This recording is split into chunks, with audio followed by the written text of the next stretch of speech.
পুর পরিষদের উদ্যোগে ধর্মনগরের বিধায়ক তথা রাজ্য বিধানসভার অধ্যক্ষ বিশ্ববন্ধু সেনের অনুপ্রেরণায় 7ই ডিসেম্বর অর্থাৎ চলতি মাস থেকে অনুষ্ঠিত হতে যাচ্ছে ধর্মনগর বিবিআই স্কুল মাঠ প্রাঙ্গণে খেলো ধর্মনগর 2024। তারই পরিপ্রেক্ষিতে আজ অর্থাৎ 5ই ডিসেম্বর শুক্রবার ধর্মনগর পুর পরিষদের চেয়ারপারসন মিতালি রানী দাস সেনের কক্ষে অনুষ্ঠিত হয় এক সাংবাদিক সম্মেলন। উক্ত সাংবাদিক সম্মেলনে উপস্থিত ছিলেন ধর্মনগর মহকুমা শাসক সজল দেবনাথ। তাছাড়া উপস্থিত ছিলেন ধর্মনগর পুর পরিষদের চেয়ারপারসন মিতালি রানী দাস সেন। উক্ত সাংবাদিক সম্মেলনে মহকুমা শাসক সহ উপস্থিতরা জানান যে আগামী 7ই ডিসেম্বর দুপুর 12টায় ধর্মনগর বিবিআই স্কুল মাঠে উদ্বোধন হতে যাচ্ছে খেলো ধর্মনগর 2024। এই খেলো ধর্মনগরের উদ্বোধন করবেন রাজ্যের ক্রীড়া দপ্তরের মন্ত্রী টিঙ্কু রায়। তাছাড়া উপস্থিত থাকবেন রাজ্য বিধানসভার অধ্যক্ষ বিশ্ববন্ধু সেন, ধর্মনগর মহকুমা শাসক সজল দেবনাথ, উত্তর জেলা পুলিশ সুপার, জেলা শাসক দেবপ্রিয় বর্ধন। জানা যায়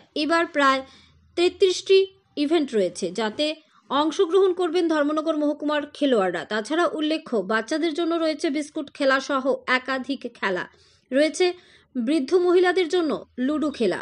এইবার 8 থেকে 80 প্রত্যেকেই যেন এই খেলো ধর্মনগরে অংশগ্রহণ করতে পারে, সেই কথা মাথায় রেখে খেলো ধর্মনগর অনুষ্ঠিত হচ্ছে দ্বিতীয়বারের মতো ধর্মনগর শহরে। ধর্মনগর থেকে নিজস্ব প্রতিনিধির রিপোর্ট, আরই ধর্মনগর।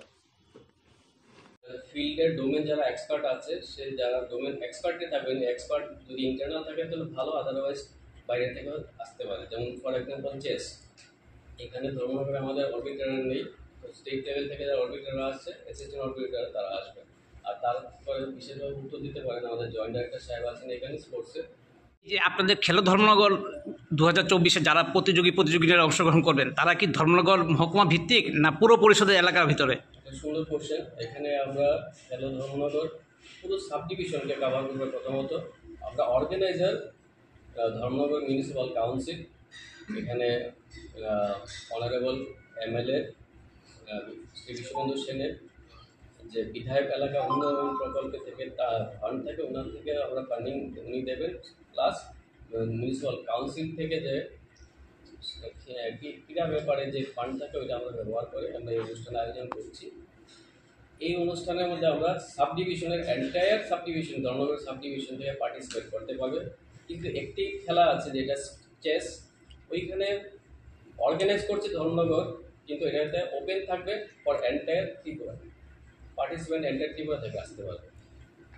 যারা আসবে এই চেস খেলাতে অংশগ্রহণ করতে, তাদের যে থাকার ব্যবস্থা, গাড়ি বাড়ি, এটা কি কে বহন করবে? নিজেরাই বহন করবেন না? একটা সিস্টেম আছে, চেস খেলা যারা আছে তারা ডিটেলস বলতে পারে।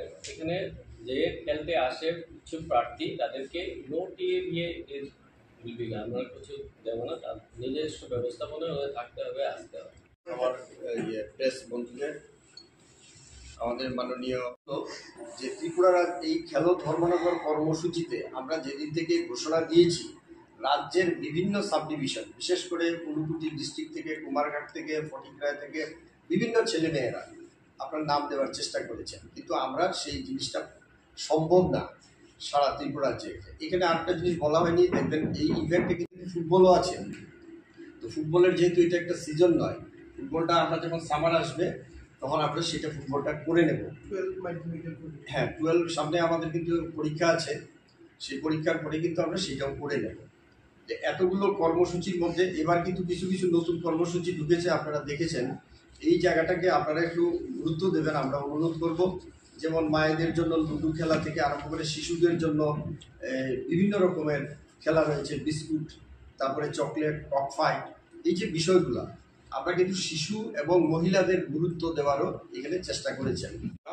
আমাদের বাস্কেট উদ্বোধন হবে, বাস্কেট উদ্বোধনের পরে আমাদের মাননীয় যারা অতিথিরা থাকবেন তারা বক্তব্য রাখবেন। ঠিক তারপরে আনুষ্ঠানিকভাবে যে ক্রিকেট খেলা হবে সেই দিন, যার দ্বারা যেটা দিয়ে অনুষ্ঠান শুরু হবে, সেই মাঠে যাবেন। সেখানে আমাদের অতিথিরা আকাশে বেলুন উড়িয়ে আনুষ্ঠানিকভাবে ক্রিকেট খেলা দিয়ে সেই খেলার সূচনা করবে। অফিসিয়েটিং আমাদের কাছে সাফিসিয়েন্ট আছে, অফিসিয়ালস আমাদের কাছে সাফিসিয়েন্ট আছে। এখানে বাইরে থেকে অক্ষম আমরা আনার মতন কোনো পজিশন দেখতেছি না। আমাদের যারা এখানে এক্সপার্টরা আছে তারাই অফিসিয়েটিং করবো।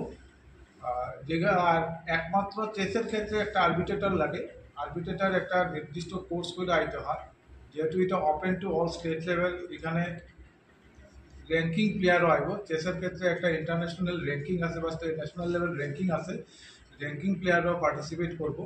সেক্ষেত্রে র্যাঙ্কিং প্লেয়ার যখন পার্টিসিপেট করবো সেই ক্ষেত্রে যে পাস করা ডেজিগনেটেড আরবিট্রেটর, সে আরবিট্রেটর একজন। যে মানে ডিসিপ্লিন এটা কি একই দিনে শুরু হবে না ভাগ ভাগ না করে? না না না, যেমন কালকে আমরা শুধুমাত্র ক্রিকেট দিয়ে শুরু করতেছি, ঠিক আছে? এগুলা সবগুলো তো একদিনে ক্রিকেটের একটা প্রীতি ম্যাচ হয়ে যাচ্ছে। অ্যাসাইনমেন্টটা আর একটা জিনিস মনে রাখতে হইব যে আমরা কিন্তু প্রি বোর্ড এক্সাম চলে, 9 তারিখ থেকে প্রি বোর্ড এক্সাম, ঠিক আছে? তা আমরা ওইসব জিনিস চিন্তা করে সব কিছু চিন্তা ভাবনা করি আমরা একটা